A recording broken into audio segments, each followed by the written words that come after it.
Glórias a Jesus. Bom, vamos ver para onde essa igreja vai depois dessa ministração.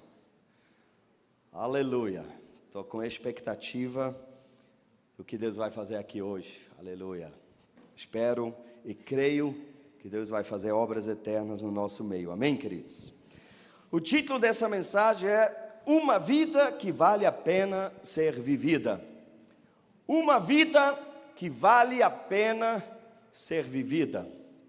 Eu nem sei se o português está correto, mas é sobre isso que eu vou falar. Aleluia. Uma vida que vale a pena ser vivida. Glória a Deus.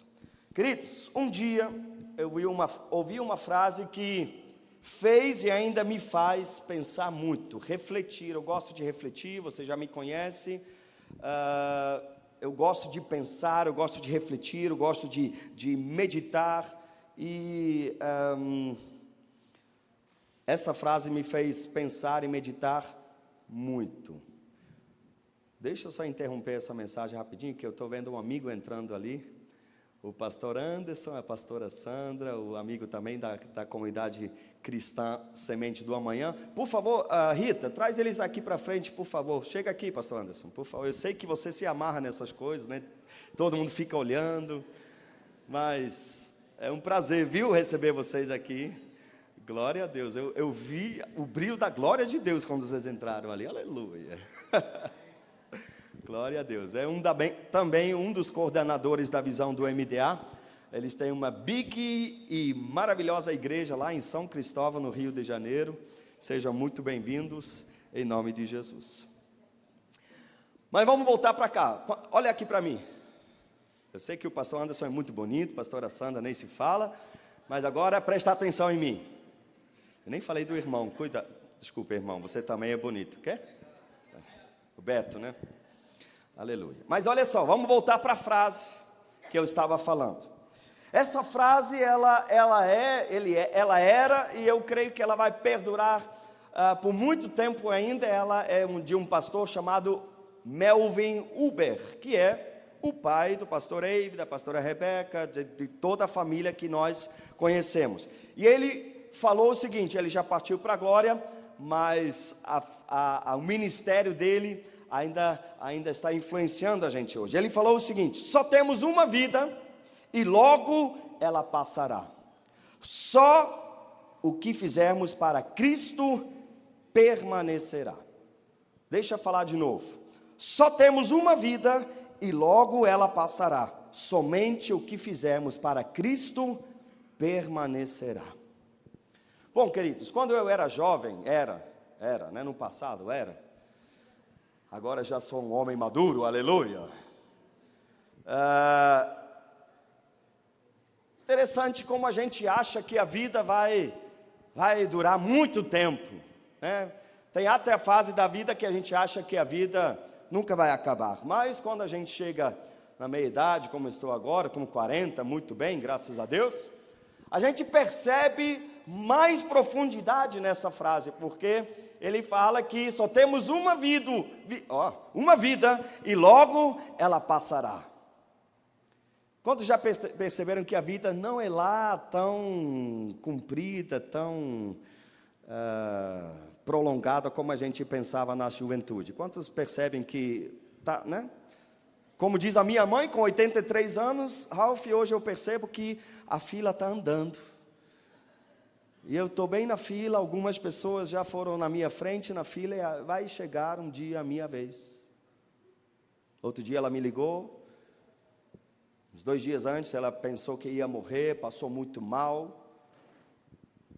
O meu irmão teve que arrastar ela foi levada de ambulância para casa. Ela falou assim: Ralph, eu pensei que eu iria partir.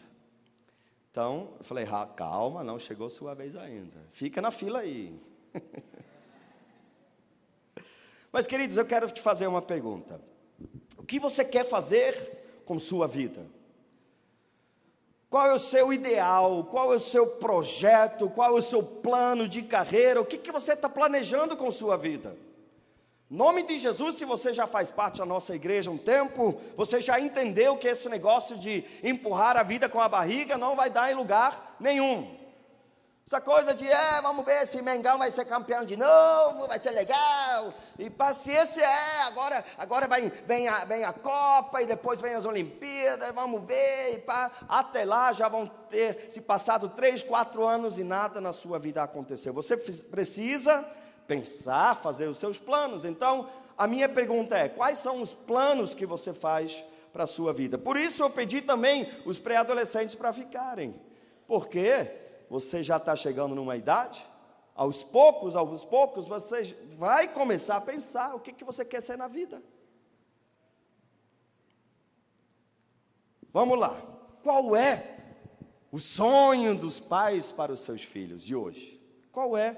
Pergunta a um pai que está perto de você, qual é o sonho seu para o seu filho? O que você sonha, querido pai, para os seus filhos? Qual é o plano de carreira que você está montando para o seu filho?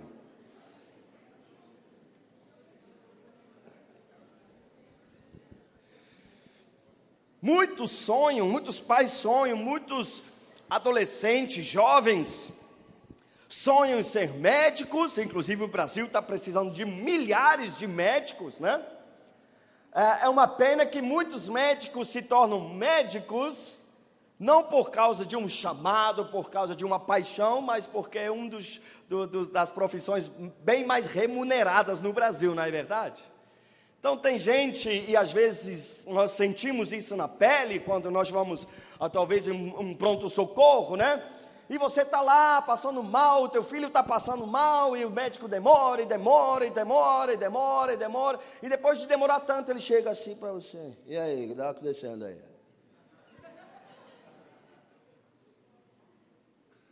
Ou quem sabe nem aparece, porque não está sendo movido por paixão, está movido por dinheiro. Mas muitos sonham em ser médico, seu filho ser médico, seu filho ser um advogado, um juiz, quem sabe? Ou talvez, né, o sonho de muitos jovens e crianças é ser jogador de futebol, não é verdade?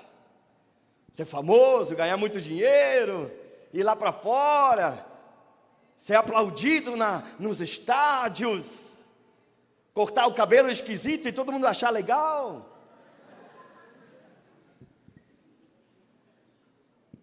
Quem sabe você planeja para o seu filho ser um poderoso funcionário público, né? Assim, sabe, ter aquela estabilidade, passar um concurso desse aí, um executivo. E eu te pergunto, tem alguma coisa de errado de você sonhar, ou você sonhar para os seus filhos uma coisa dessa, sim ou não? Não, fala para a pessoa que está ao seu lado, não tem nada de errado nisso. O problema é que muitas vezes nós esquecemos ou colocamos no último lugar a obra de Deus. Às vezes esquecemos.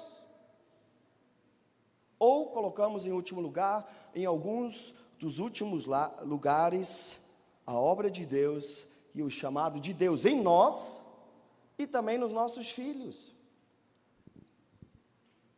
Nós mandamos os nossos filhos para as melhores escolas, nós nos preparamos desde que ele nasceu para que um dia ele possa fazer uma faculdade. Tem pais organizados o suficiente que quando o dia que o filho nasce, eles vão lá no banco, fazem uma poupança e começam desde aquele tamanhozinho, depositar, nem que seja R$10, R$20 por mês lá, para que quando ele chegar aos 18, aos 20 anos, ele tenha recursos para fazer uma faculdade. Nós nos preparamos para isso, preparamos nossos filhos para isso. É claro que nós, como crentes, também incentivamos os nossos filhos a fazer parte, a se envolver na igreja. Mas, filho, se sobrar tempo você nos estudos, eu quero que, então, sim, você pode dedicar o resto na casa de Deus. Normalmente, eu estou falando de uma experiência, primeiro de 23 anos de crente, depois de quase 14 anos de pastor. Normalmente, a primeira coisa que os pais tiram dos seus filhos é a responsabilidade dentro da igreja. Às vezes nós temos pais que, para punir os seus filhos, falam assim: olha, se você não, você fez isso e por isso você não pode ir para o retiro da igreja. Você vai ficar dentro de casa, assistindo Xuxa, mas lá no retiro você não vai. Ben 10 é melhor do que pastor fulano de tal que vai ministrar sobre a tua vida. Às vezes jovens chegam para nós e falam assim: pastor, não vou poder ser mais dirigente, porque agora eu vou estudar e não vai dar mais tempo. Deixa eu te falar uma coisa: quando nós temos coisas demais para fazer, o que nós fazemos? Nós fazemos uma lista de tudo que é nossa responsabilidade. O que a gente faz? A gente precisa enxugar. A gente não pode fazer tudo ao mesmo tempo. A gente precisa enxugar. Eu sei que tem gente que tem muita coisa para fazer.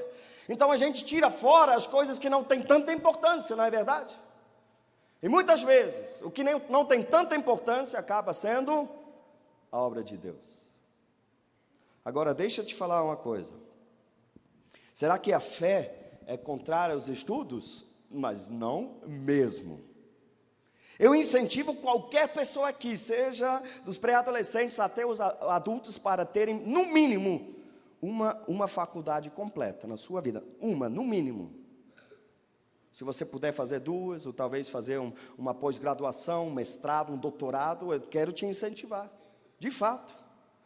Mas, queridos, nós não estamos falando aqui sobre estudos, nós estamos falando sobre prioridades. Prioridades.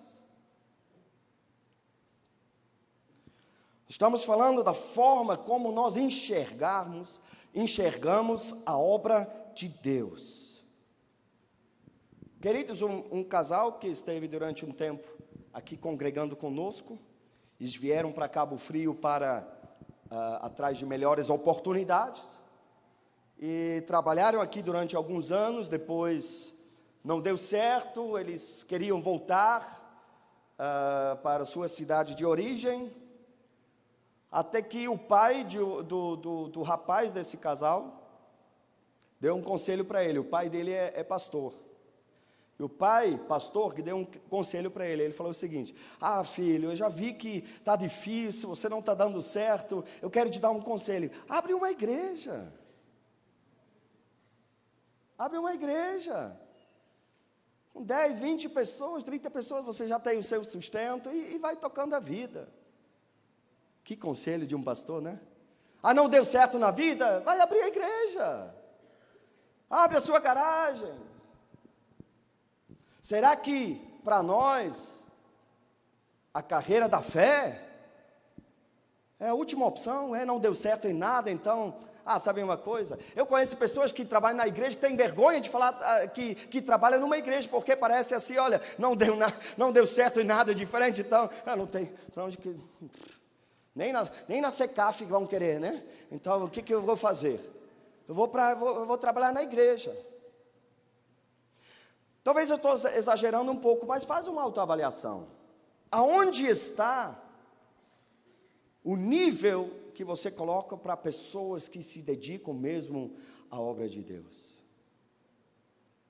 Talvez para te ajudar um pouco, deixa eu contar uma história fictícia, que talvez vai te ajudar. Imagine seu filho ou sua filha. Quantos amam os seus filhos? Depois de Jesus, são as pessoas mais impressionantes e importantes na sua vida. Quantos aqui? Poucos? O que é isso? Imagine o seu filho, a sua filha, crescendo nos estudos, você está investindo e agora está fazendo uma faculdade de Direito. Quantos gostariam que os seus filhos estivessem fazendo faculdade de Direito? Não tem nada de errado, isso mesmo. Depois se formou e agora fez a prova da OAB, passou. E não só isso, estava estudando e agora, passou por um concurso público. e agora ingressou naquela vida todo dia, o teu filho sai de terno e gravata, e você tem o maior orgulho dele. E ele está trabalhando na promotoria não sei de onde, sei lá qual é o cargo público que ele está ocupando, e ele está diante de uma carreira assim promissora, sabe, de grande alcance, sei lá, só Deus sabe aonde ele vai parar um dia. Quem sabe ele vai ser um procurador-geral de não sei quem, do estado, quem sabe federal. E você está feliz da vida, uma carreira brilhante está esperando o seu filho. Agora, de repente, ele volta para casa e fala: pai, aconteceu uma coisa maravilhosa. Eu falei: o que foi, filho? Eu estava orando hoje e Deus falou comigo. Deus falou comigo que eu devo trabalhar na igreja. Deus falou comigo, pai, que eu devo ir para o campo missionário, pai. Já pensou uma coisa dessa? Qual seria a sua reação? Filho, tu está maluco? Tu está com a carreira brilhante diante de você, você vai jogar tudo isso para o alto, para virar missionário no campo, passar necessidade, passar perigo. Eu não sei se a sua consciência já falou contigo. Eu não sei qual seria a minha reação. Já pensou? Se ele chegasse em casa e falasse: pai, olha só, o pastor Ralph me chamou no escritório dele, e ele falou que vê tanto potencial em mim, e ele me chamou para trabalhar na comunidade. Eu vou pegar esse pastor Ralph. Ele está estragando meu filho. Que é isso? Ele tem ideia o que ele está fazendo contigo, colocando minhocas na tua cabeça desse jeito?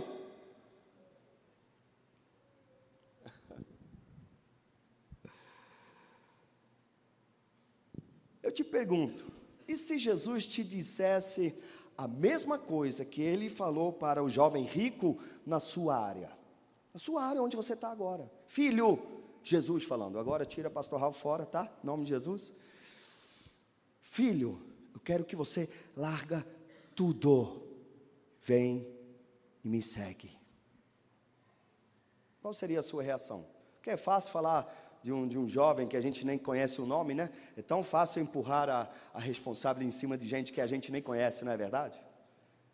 Ele teve uma reação muito feia, né? Poxa, uma oportunidade dessa. É fácil falar dos outros, não é verdade? Mas se Jesus viesse agora para você, porque a tarefa que Jesus deu para esse jovem não foi fácil. Ele falou: olha, eu quero te desafiar, vende tudo o que você tem. Já parou uma vez para pensar o que é tudo? Tudo é tudo. Essa Bíblia velha faz parte de tudo.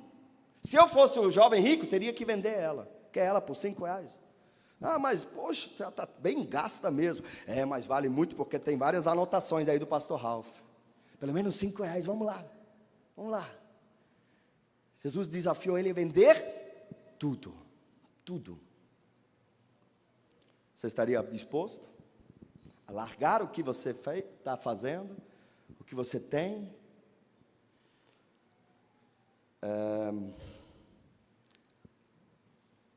Pastor, você não está sendo um pouco radical? Sim, estou sendo radical. Aliás, bastante radical. Mas eu quero te falar, me chamar de radical para mim é elogio. Filho, me amarro. Agora deixa eu lhe contar um pouco da minha história, do conhecimento de causa que eu tenho. Talvez o que você vai ouvir, você já está careca e barrigudo de saber. Mas eu nasci na Alemanha. Uma semana depois, nós mudamos para a Suíça. Nasci em Berna, capital da Suíça. Eu não sou de uma família rica, mas graças a Deus nunca nos faltou nada. Passamos por apertos. Os pedaços de carne era contado que vinham para o nosso prato. Mas graças a Deus, quando alguém fala assim perto de mim, eu estou com fome, eu sempre falo a mesma coisa. Graças a Deus, você nem sabe o que é fome. Você está com vontade de comer. Eu também estou com muita vontade de comer. Mas graças a Deus, a grande maioria, se não todo mundo aqui, não sabe o que é passar fome. Quantos podem dar graças a Deus por isso? Eu nunca passei fome. Eu não sou de uma família rica, mas graças a Deus, nunca passamos dificuldade, nunca faltou nada.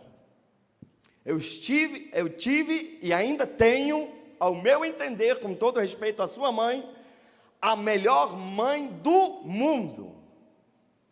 Ela sozinha criou 5 filhos, que todos eles hoje são evangélicos, todos são bem resolvidos na sua vida hoje. A minha mãe é a pessoa que eu mais admiro como mulher, como mãe solteira, como uma pessoa de fibra. Hoje com 83, ela já diminuiu um pouco o ritmo, mas mesmo hoje, a minha mãe é minha conselheira, uma das minhas melhores amigas. A Lisa sabe, eu fico horas pendurado no telefone com ela, de 15 em 15 dias, a Lisa já me perguntou, meu Deus, Ralf, o que vocês falam tanto? Porque o assunto nunca acaba. A gente fala 2, 3 horas, no final a gente fala assim, olha, depois a gente conversa mais.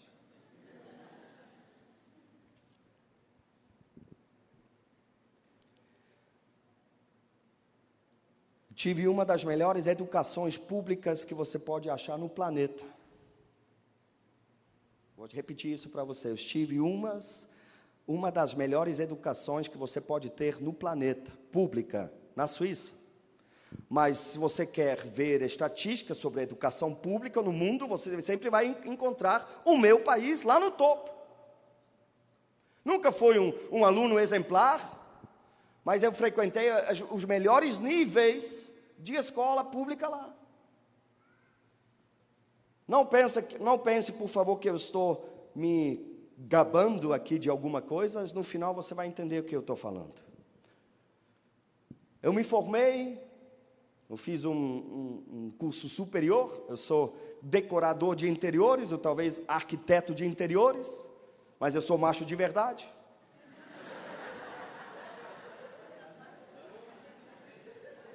Eu não uso o cachecolzinho. Eu falei, olha essa corzinha, cara.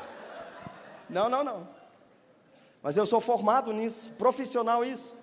Às vezes as pessoas chegam assim, poxa vida, que prédio maravilhoso. Talvez foi a minha capacidade, da minha carne, que ajudou um pouco em alguns processos aqui na igreja. Não foi que caiu do céu. É porque eu sou formado nesse negócio. Fiz faculdade, 4 anos de estudo. Aos 17 anos, eu entreguei minha vida para Jesus. E dentro de mim começou a brotar um intenso desejo de servir a Deus. Um intenso desejo de servir a Deus. Aos meus 21 anos, eu estava sentado junto com os outros integrantes do meu grupo jovem da igreja. Quem imagina que eu já fiz parte de um grupo jovem, né? Mas fiz. Nós estávamos sentados dentro de uma sala de um cinema na minha cidade, um sábado à noite, assistindo um filme chamado Stargate, que é meio Nova Era. No meio do filme eu ouvi a voz de Deus, pela primeira e até agora, pela última vez na minha vida. Ouvi assim, Ralf, eu quero você no Brasil. Eu olhei assim para o lado, o meu líder estava sentado do lado, tu ouviu? Não, o que é? Cala a boca, rapaz. Rapaz, eu saí de lá tudo impactado. A turma foi depois tomar lanchar alguma coisa. Eu quis ir para casa porque eu estava tão sacudido por essa voz que eu vi. Falei, meu Deus, o Brasil, a única coisa que eu conhecia do Brasil era futebol, Amazônia. E eu sabia que lá tinha mulher bonita.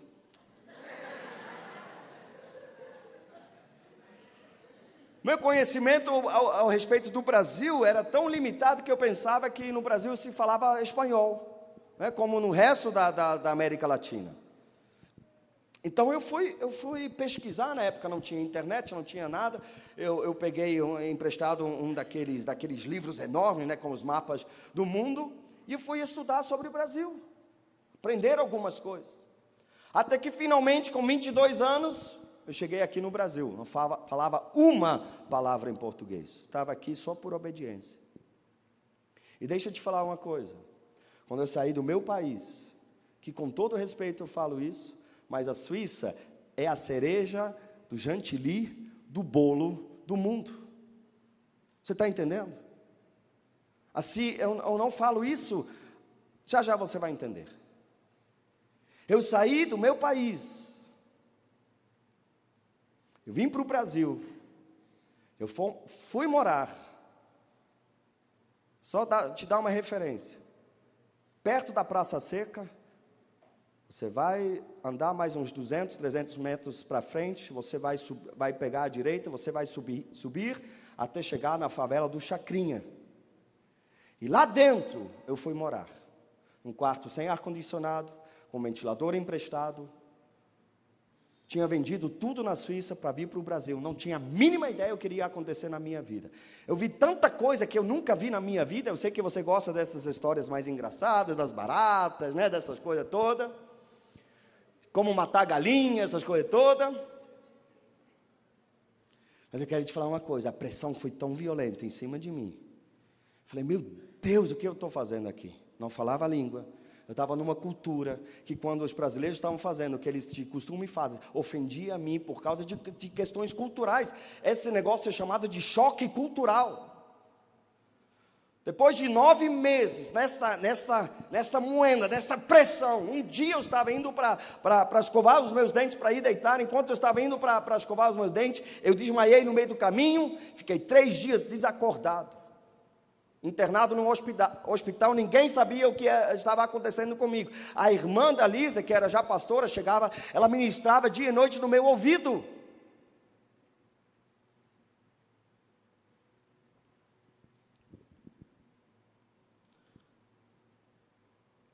Sabe, não estou aqui para hoje contar meu testemunho. Eu estou aqui para falar de uma vida que vale a pena viver.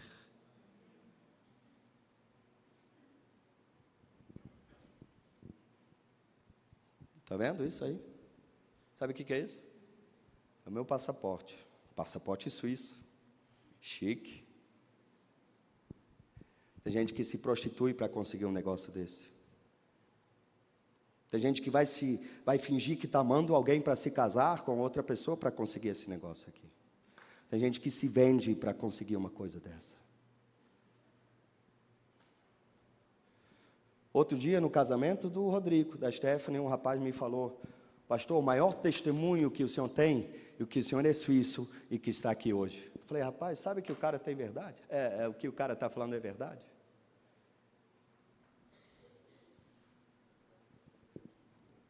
Você já ouviu falar da Tina Turner? Quantos já ouviram? Essa mulher é uma celebridade mundial. Ela é uma tal chamada diva. Ela mora há 17 anos no meu país. E agora em maio desse ano, de 2013, aos 73 anos, com mais que 180 milhões de discos vendidos, ela conseguiu um treco desse, que eu recebi quando eu nasci.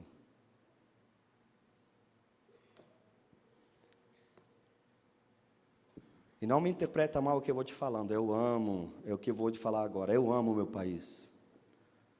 Deus sabe como eu peço a Deus para um dia ver o que Deus tem feito aqui no Brasil, através de mim e da minha esposa, lá no meu país. Eu creio que ainda vou ver.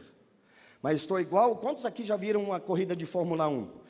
Que o carro está lá, já aqueceu os motores, já fez a volta de apresentação, e agora está lá no grid de largada. E as luzes estão vermelhas, só esperando a luz verde. Mas a luz verde não chegou ainda, eu estou aqui ainda, mas eu estou esperando. No dia que Jesus falou assim, vai agora! Eu já estou lá, meu irmão, evangelizando o meu país, eu vou ver o avivamento de Jesus acontecendo no meu país também. Eu amo meu país, eu amo minha família. A Lisa sabe, os meus irmãos são os meus melhores amigos. Num bom sentido, tem bons amigos aqui também. Mas a Lisa sabe, às vezes eu ligo para o meu irmão, que hoje não mora nos Estados Unidos, porque da mudança de tempo, ele está 6 horas atrás. Preciso ligar de madrugada. Às vezes eu começo a conversar com ele 1 da manhã, vou até 4 da manhã. Até falar, cara, eu não aguento mais, cara, eu tenho que dormir. Eu amo minha família, eu amo meu país. Eu não fugi de lá. Eu não sou daqueles que, deixa eu ir para um país que tem mais calor humano. Não, eu amo meu país. Mas deixa eu te falar uma coisa. Diante do supremo privilégio de ser um missionário, hoje nesse país, ou em qualquer outra parte do mundo,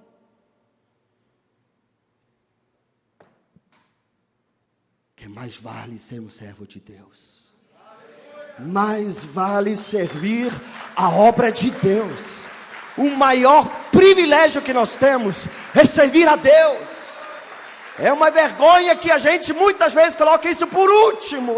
Se sobrar tempo, se não tem mais nada para fazer, no dia que vou me aposentar, depois que eu termino meu terceiro doutorado, eu vou começar a pensar.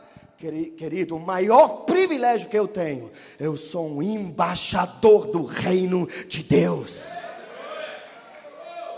De boa vontade, com muita alegria, eu abnego tudo que eu sou, que eu tenho, que por sorte eu nasci num outro pedaço do mundo que é o ideal de tantas pessoas. Eu abnego e faço isso com muita alegria, com muita satisfação. Se Deus quiser me levar de volta um dia, agradeço. Se não, eu vou servir o Senhor com muita alegria onde eu estiver.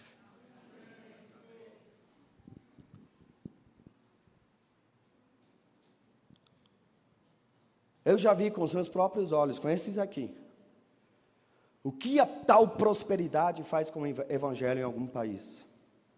Se você vai um dia, em nome de Jesus, visitar o meu país, junto comigo, você vai ver casas antigas lá. Fazendas.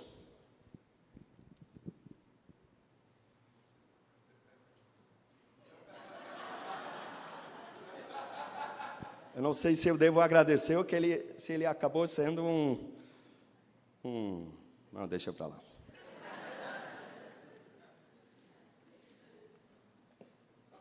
Obrigado pelo carinho.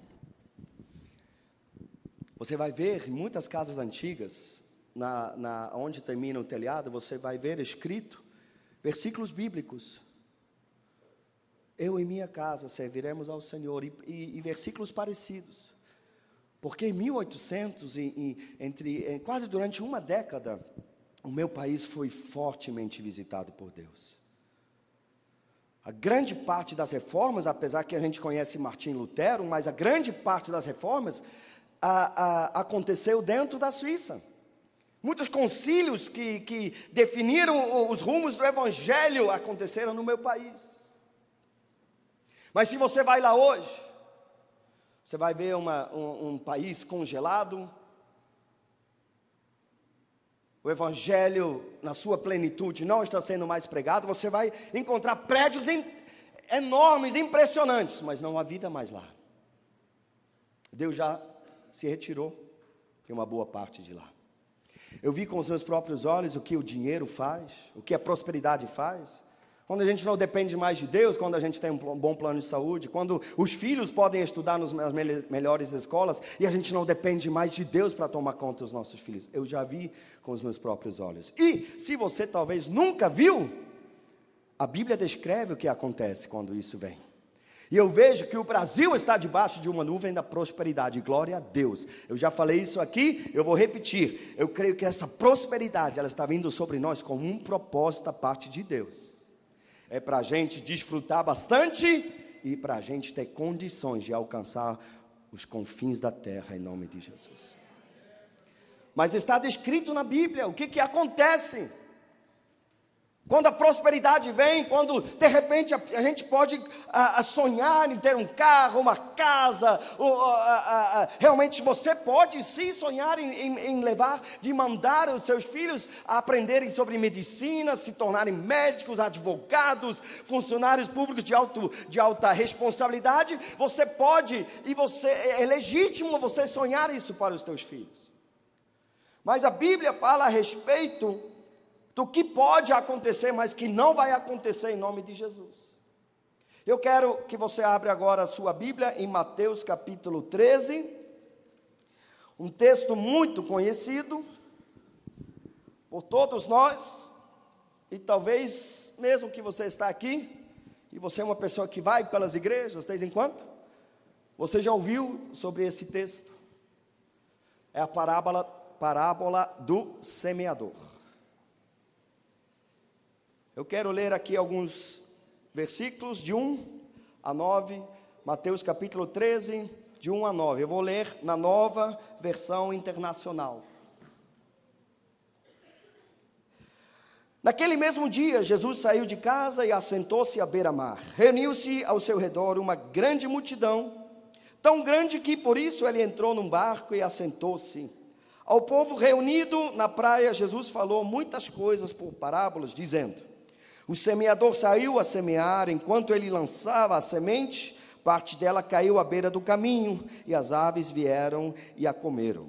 Parte dela caiu em terreno pedregoso, onde não havia muita terra, e logo brotou, porque a terra não era profunda.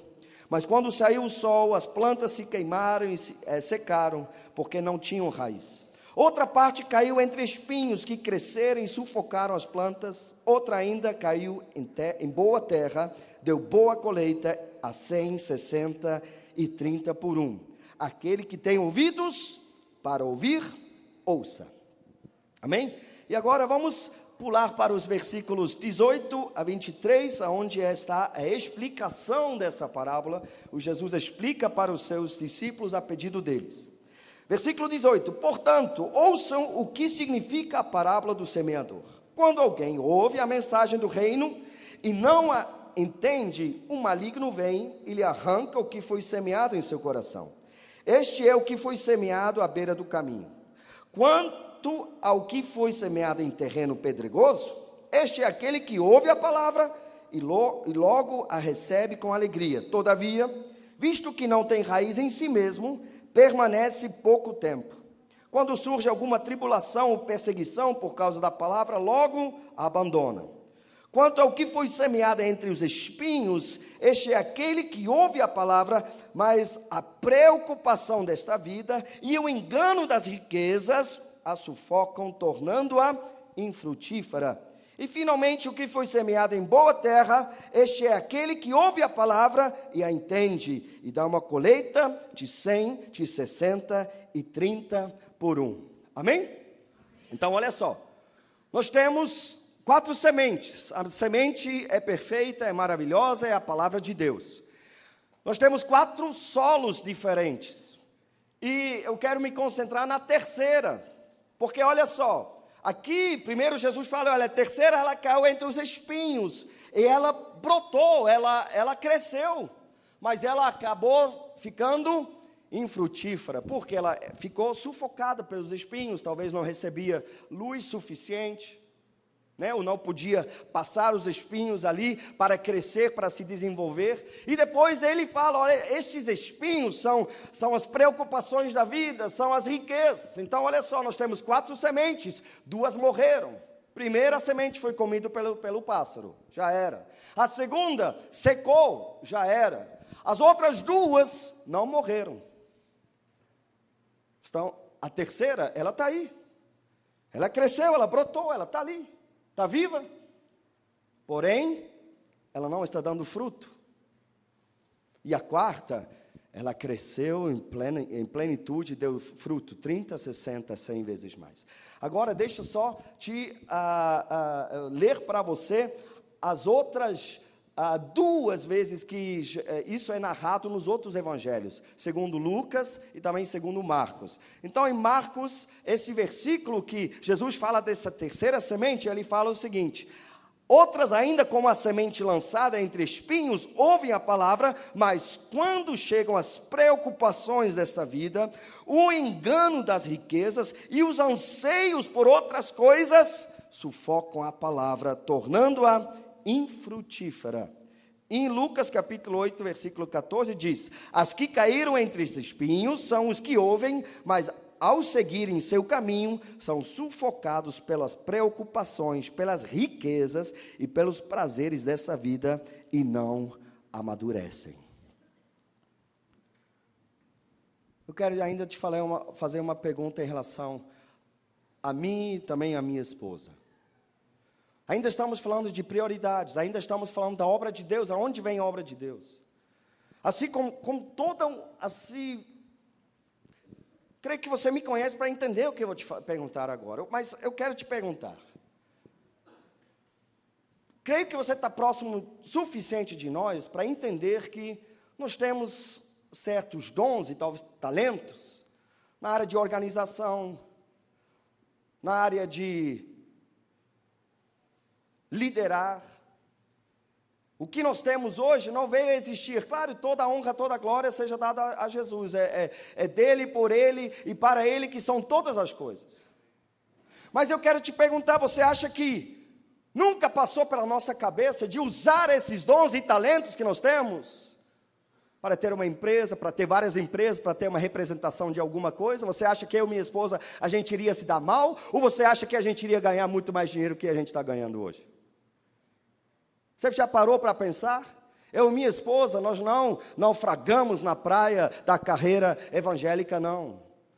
A gente não parou aqui porque a gente não tinha nada para fazer, então vamos fazer igreja, vamos ser pastor, vamos, né? Não deu nada certo mesmo, né? Não. Esses talentos e dons que muitos de vocês já reconheceram, a gente poderia empregar em outra coisa, que iria nos dar retorno. O que você acha, para a glória de Jesus, com essas 4 línguas fluentes que eu falo, você acha que eu não poderia fazer conexões internacionais e ganhar muito dinheiro com isso? Vamos lá, Fabiano.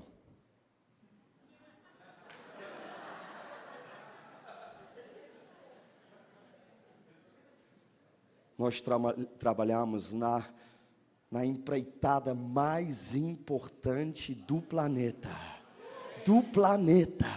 Eu não queria estar em outro lugar, eu não queria ter milhões e andar em carrão por aí e sentir falta disso que eu estou vivendo hoje aqui. De vidas ganhas para Jesus e cuidar bem delas. Mas eu te falo que desde quando o diabo vem, quando eu estou lá no escritório, eu estou ouvindo...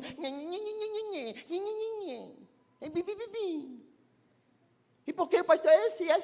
Eu falei, desde quando vem o diabozinho? Eu falei, tá vendo? O que você está fazendo aqui? O que você está fazendo aqui, rapaz? Mas graças a Deus não é um anjinho, é o Espírito Santo de Deus, que vem e confirma, não, rapaz, tu está no lugar certo.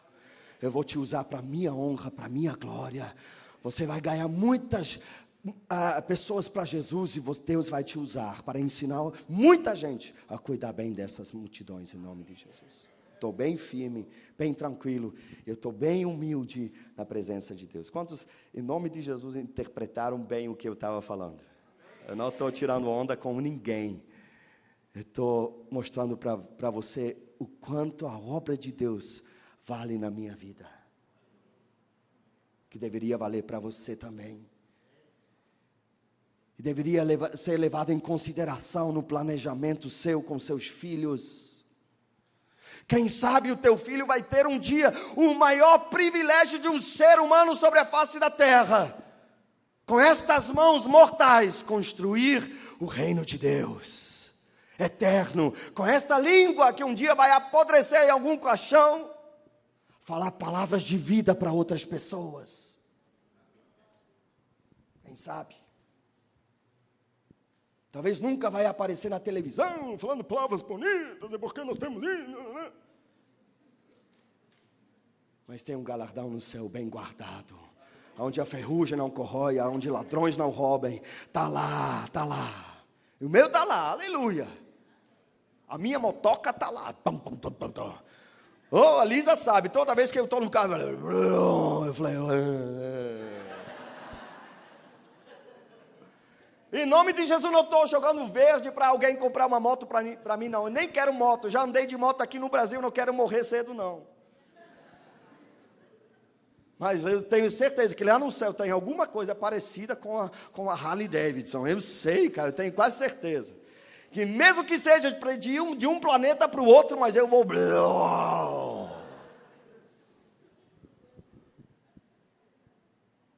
Nem olhos viram, nem ouvidos ouviram, jamais penetrou em coração humano as coisas que Deus tem preparado para aqueles que o amam, aleluia.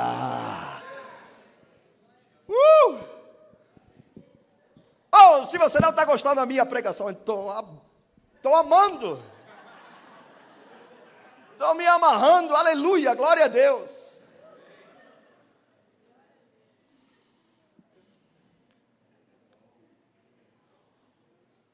Foi igual o pastor Eibe, aleluia. Eu estou cheio de fé aqui. Ontem nós fomos lá em São Pedro da Aldeia, para ver localidades, para a gente começar o nosso núcleo lá. E a gente estava vendo umas lojas lá, e aí o pessoal que acompanhou a gente falou assim, pastor, mas também está vendendo terreno. Eu falei, opa, terreno? E a gente foi ver mas eu pensei que Cabo Frio era caro, mas São Pedro está chegando na altura também, misericórdia.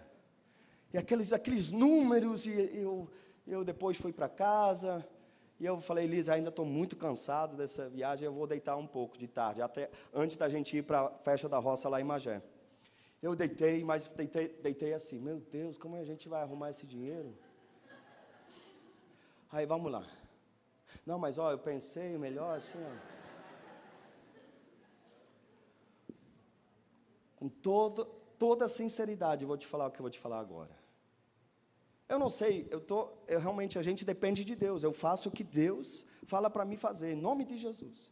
Mas eu pensei assim, rapaz, eu vou vender essa casa onde eu moro agora, para dar entrada naquele terreno lá, e a gente faz um desafio na igreja. E depois eu pensei assim, rapaz, vender essa casa e você vai ficar morando aonde?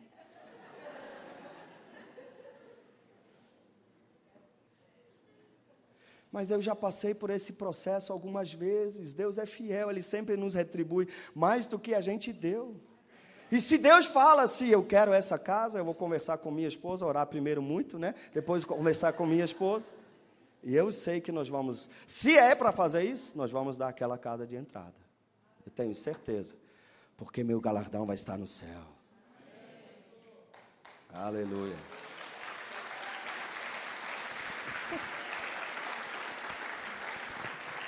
Agora, chega de falar de mim, já estou fechando, tá? Prometo. Filipenses capítulo 2, uns versículos que têm me acompanhado tanto nesses dias.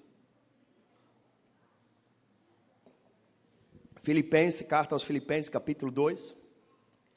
Porque falar da gente é fácil, né? Mas o que falar de Jesus, gente?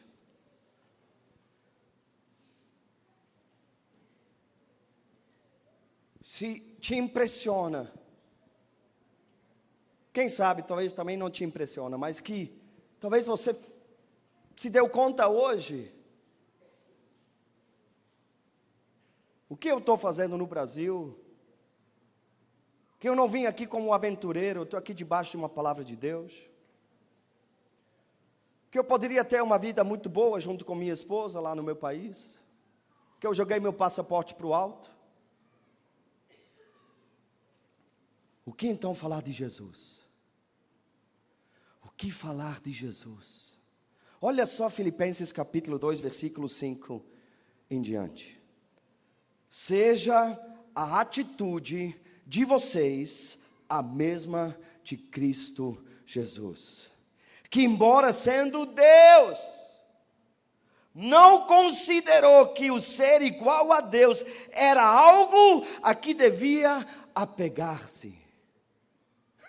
Gente, agora nós estamos falando do Criador dos céus e da terra, Deus. Jesus era Deus, ainda é Deus.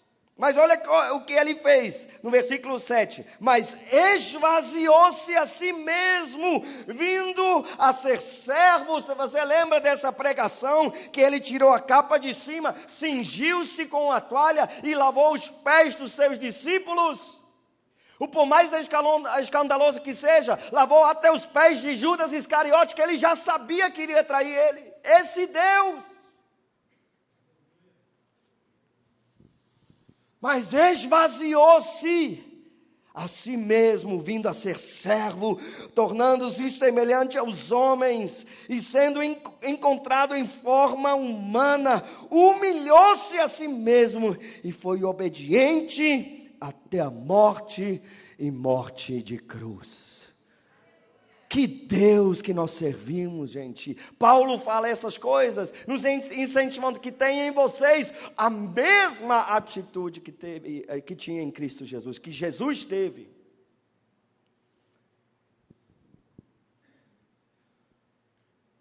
Ser suíço não é nada, é menos que nada, diante daquilo que Jesus fez. Ele era Deus, e deixou a sua glória. E o mais escandaloso, que ele fez isso por mim e por você. Você já pensou que Deus poderia ter falado, sabe uma coisa, essa raça humana, ou raça ruim? Desde que eu criei, desde o primeiro que eu criei, eles se rebelaram contra mim. A maioria deles cuspe na minha cara. Eu não preciso deles, eu vou fazer tudo novo. Deus poderia ter feito isso, eu confesso, se eu fosse Deus, eu acho que teria feito isso.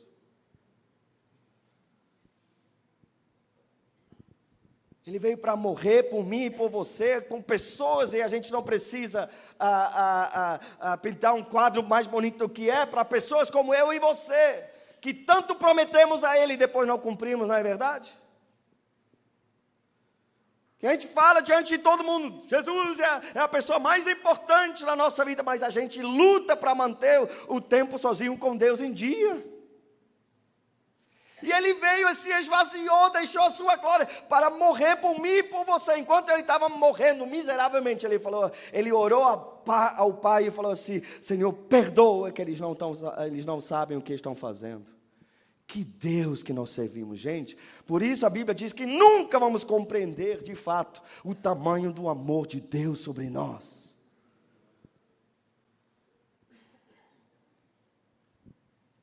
Agora, queridos, resumindo e fechando, estamos falando, e o título dessa mensagem é uma vida que vale a pena ser vivida.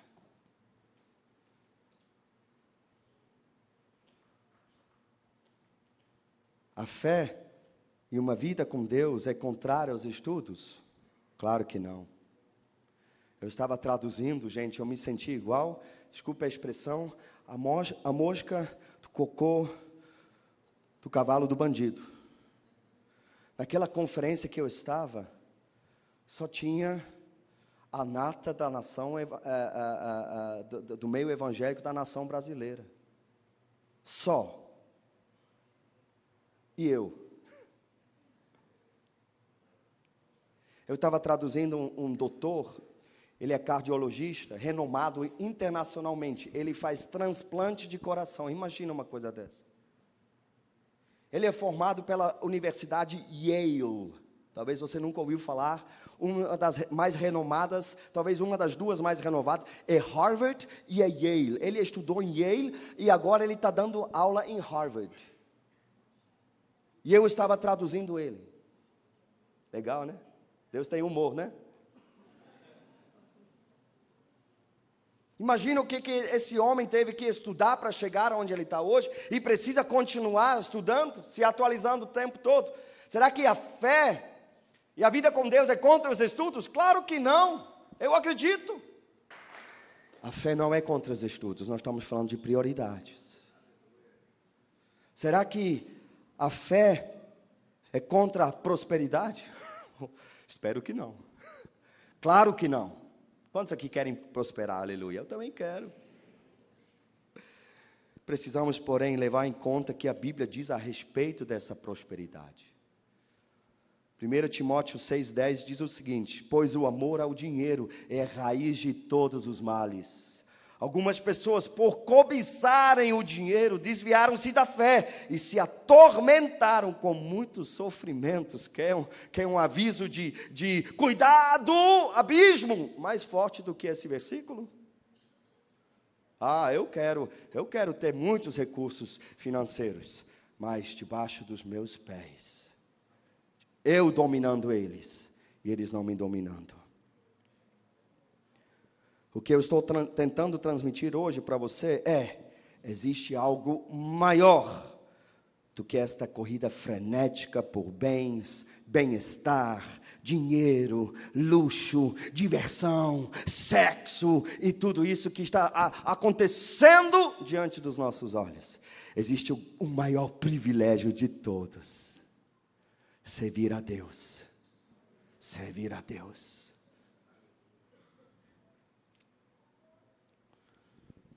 Estou de fato terminando, tá? É assim mesmo, quando o pastor fala que está terminando, é porque está terminando.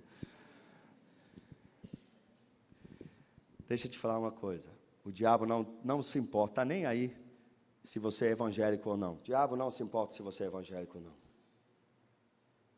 Está nem aí. O diabo se importa se você é um cristão, um seguidor de Jesus, um pequeno cristão que por onde vai, traz o reino de Deus, que ora com os enfermos, que levanta os abatidos, que fala sobre o maior milagre que o ser humano pode experimentar, de nascer de novo. Aí, meu irmão, você vai abalar o inferno. O diabo vai levantar armadilhas contra você, mas nenhuma delas vai prosperar, porque o maligno não toca aqueles que são de Deus. Só temos uma vida, e logo ela passará. Somente o que fizermos para Cristo permanecerá.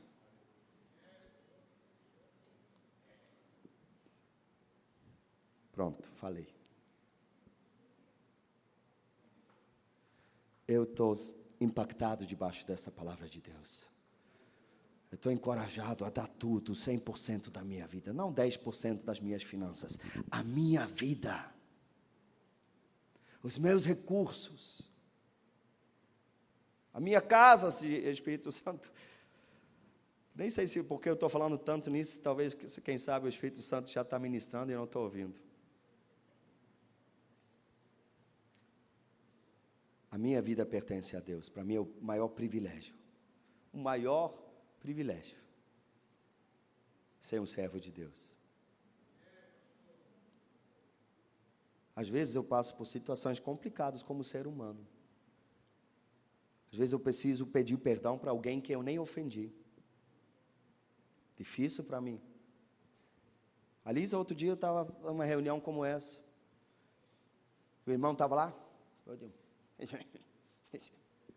Falou: querido, quero te pedir tanto perdão, me perdoa se você entendeu dessa forma, e apesar que não saiu do meu coração, mas mesmo se eu deixei transparecer que eu falei uma coisa, você me perdoa? Bom. Está liberado, pode beijar o anel do meu dedo. E fiquei feliz que ele me perdoou, crendo que ele vai retomar a caminhada com Jesus por causa disso. Mas depois a minha esposa chegou e perguntou: Ralph, poxa, fiquei tão chateado porque ele não te pediu perdão. Falei: rapaz, sabe o que é verdade? Ele também deveria ter me pedido perdão. Mas é um privilégio para mim ser igual a Jesus. Eu não estou dizendo que eu cheguei lá, longe de mim, misericórdia. Mas felizes somos quando nós somos ofendidos por causa de Jesus. É um privilégio. Maior será o nosso galardão. Maior será o nosso galardão. Eu quero fazer um apelo hoje à noite aqui. Eu não faço muito apelo aqui, não. Não é para conversão, não, tá? Conversão já vem. Mas eu quero fazer um apelo aqui nesta noite. É um apelo radical. Mas radical, eu gosto dessa palavra. Eu sou fundamentalista e radical.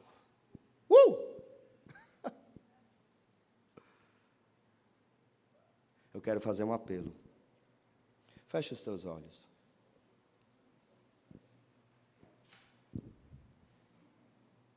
Uma vida que vale a pena ser vivida.